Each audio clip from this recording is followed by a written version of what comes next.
1984년 7월 21일 포르투갈의 아마추어 다이버 누누 고메즈는 남아프리카 공화국 요하네스버그에 위치한 스토크폰테인 동굴을 탐험할 계획을 세웠다.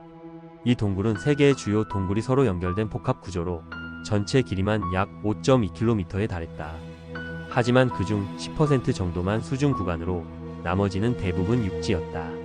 그럼에도 불구하고 1980년대의 다이빙 기술로 이 동굴을 탐험하는 건 매우 위험한 도전이었다. 정확한 지도도 없고 좁고 복잡한 수로가 길게 이어져 있었기 때문이다. 하지만 이런 미지의 세계는 누누 고메즈에게 오히려 도전의 불씨를 지폈다. 1984년 8월 그는 지도조차 없는 구간에서 2차례의 솔로 다이빙을 성공적으로 마쳤다. 그 결과 동굴 일부의 지형 정보를 확보한 그는 자신감을 얻게 되었고 새로운 탐험을 위해 또 한 번 다이빙을 계획한다. 이번에는 혼자가 아니었다.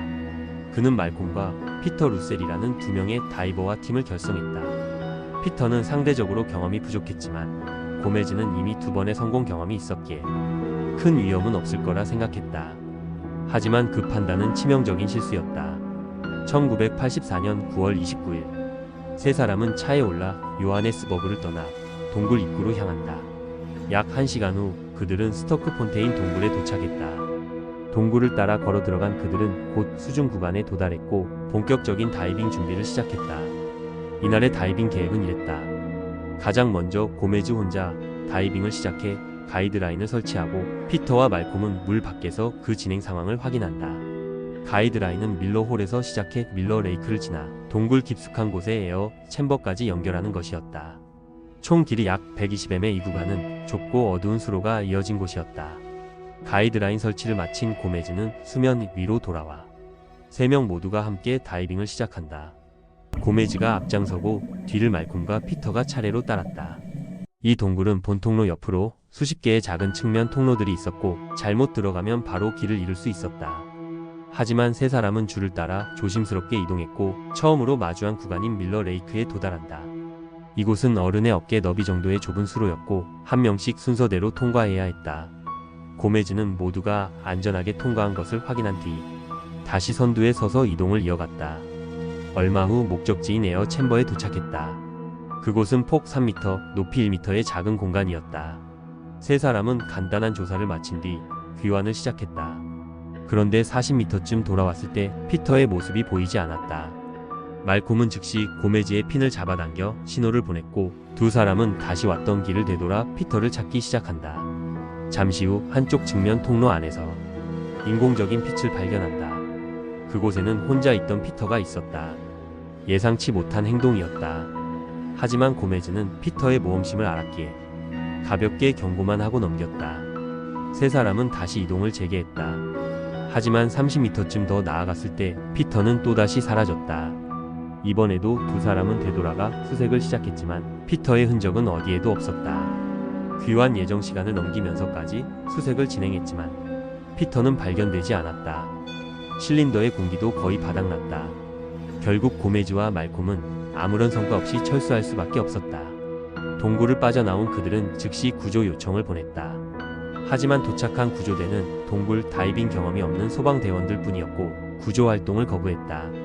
시간이 흐르면서 동굴 내부에는 실트가 퍼졌고 시야는 점점 흐려져 가시거리는 1m 미만으로 줄어들었다.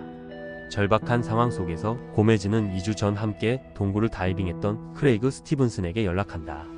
2사람은 실린더를 가득 채우고 위험한 수색을 감행한다. 오전 11시부터 저녁까지 수색을 이어갔지만 피터는 끝내 발견되지 않았다. 탈진과 저체 온증까지 겹쳐 더 이상의 수색은 불가능했다. 그날 저녁 경찰 다이버들이 새로 도착했지만 새벽 2시경 시야는 완전히 0이 되었고 모든 수색이 중단되었다. 다음날 아침 경찰은 구조가 아닌 시신 수습 작업으로 전환을 선언했다. 하지만 이때까지도 피터가 실종된 지 24시간도 채 지나지 않은 상황이었다. 고메즈와 말콤은 피터가 살아있을 거라 믿었지만 경찰은 그의 사망을 단정했고 투입 인력을 대폭 줄이며 수색을 늦췄다. 피터가 사라졌던 당시 그는 본 통로에서 이탈해 탐사가 되지 않은 측면 통로로 들어갔다. 이전부터 이 동굴에서는 선사시대 유골과 화석이 다수 발견됐고 피터는 무언가 새로운 발견을 기대하고 있었다.